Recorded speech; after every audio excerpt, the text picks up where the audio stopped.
আসসালামু আলাইকুম। আমি এই ইউলো না হলুদ বাঁধাকপি কখনো খাইনি।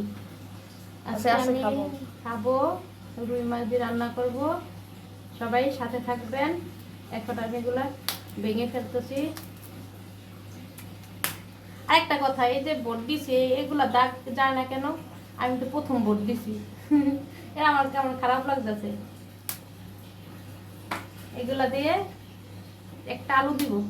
হ্যাঁ, আলু আলু দিয়ে রুই মাছ দিয়ে ফুলকপি দিয়ে হ্যাঁ রান্না করব। তো সাথে থাকুন সবাই। এই যে বন্ধুরা দেখেন, আমি এটা কষাইতেছি।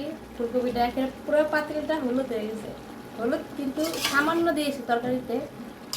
আমার খুব আনন্দ লাগতেছে। নতুন নতুন নতুন নতুন আমি কি অনেকে এই ফুলকপি খেয়েছি তাই না? আমি কিন্তু খাই নাই, এই প্রথম খাচ্ছি। খাবো খাবো খাচ্ছি মানে খাবো, রান্না করতে খাবো।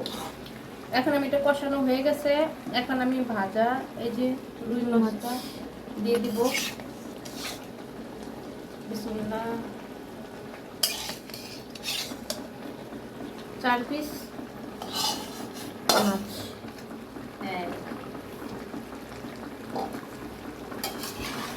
এখন আমি তেলটা দিব। মাছের মধ্যে মাছটা দিয়ে দিচ্ছি। এখন পানিটা দিয়ে দিব। বিসমিল্লাহ।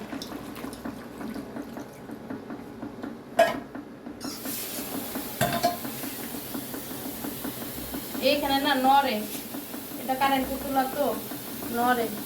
দেখি গ্যাস আসছে না। তো সবাই ভালো থাকবেন। আমি এখন পানিটা বলকাবে। ইনশাআল্লাহ সবাই ভালো থাকবেন, সুস্থ থাকবেন। আল্লাহ হাফিজ। আল্লাহ হাফেজ।